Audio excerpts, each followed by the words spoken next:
Let me explain an essential concept when working with Azure, what they call the shared responsibility model. The shared responsibility model defines how security and management duties are divided between Microsoft and you as the customer. It clarifies exactly who's responsible for what across different aspects of your cloud resources. Think about the traditional approach where you host servers in your own building. Let's say you have a dedicated server room at your office containing all your mission critical systems. In that scenario, you're completely responsible for absolutely everything. You need to secure the building entrance, the server room door, manage network security, maintain computer security, handle operating system patches, literally every aspect of security from physical to digital. This extends all the way up to application settings, authentication systems, user account management, the servers themselves, and even all the devices connecting to your applications. When everything is on premises, the responsibility picture is crystal clear. You're handling it all. This is where one of the major advantages of cloud computing comes into play: the shared responsibility model. Let's start with the first model, platform as a service.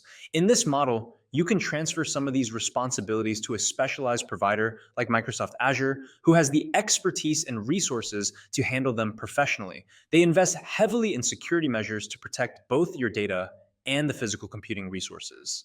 Consider a virtual machine in Azure. In this scenario, you're trusting that Microsoft has implemented robust physical security.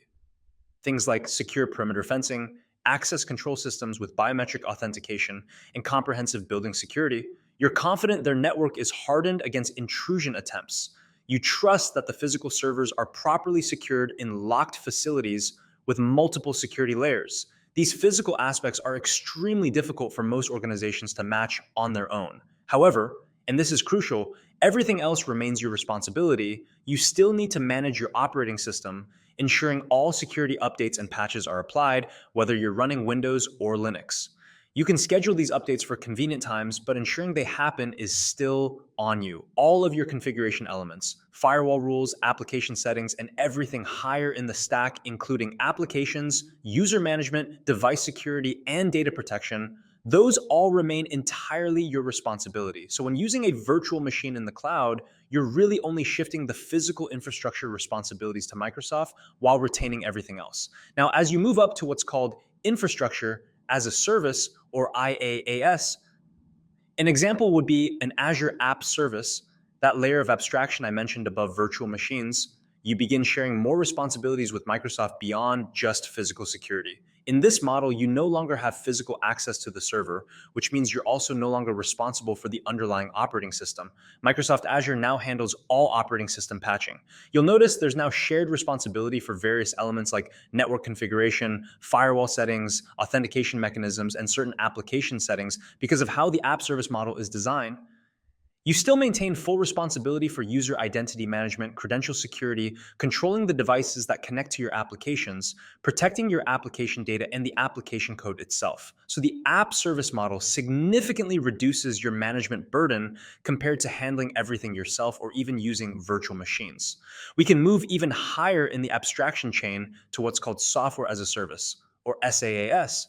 Think of offerings like Office 365 or Microsoft 365. Services where you don't control the underlying application. At this level, Microsoft Azure assumes responsibility for nearly everything: operating system, network, firewall, application settings, and the application itself. Authentication becomes a shared responsibility at this point. Your remaining responsibilities narrow down to protecting your user accounts, securing the devices that connect to your services, and safeguarding your data. Do you see the pattern? As you move higher up the abstraction chain, your direct responsibilities decrease progressively. There's a helpful diagram that illustrates this concept clearly. In this visual, the on-premises model appears entirely in blue, representing complete customer responsibility.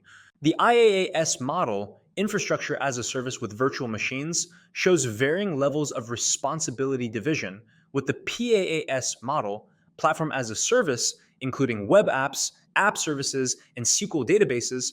You'll see some responsibilities shown as half blue and half orange, indicating shared accountability, while others remain solely your responsibility. Finally, with the SaaS model, like Office 365, you have very few remaining responsibilities as Microsoft handles almost everything. This shared responsibility framework is critically important to understand. While we often discuss it in terms of security, it really applies to the overall management and control of services across the board.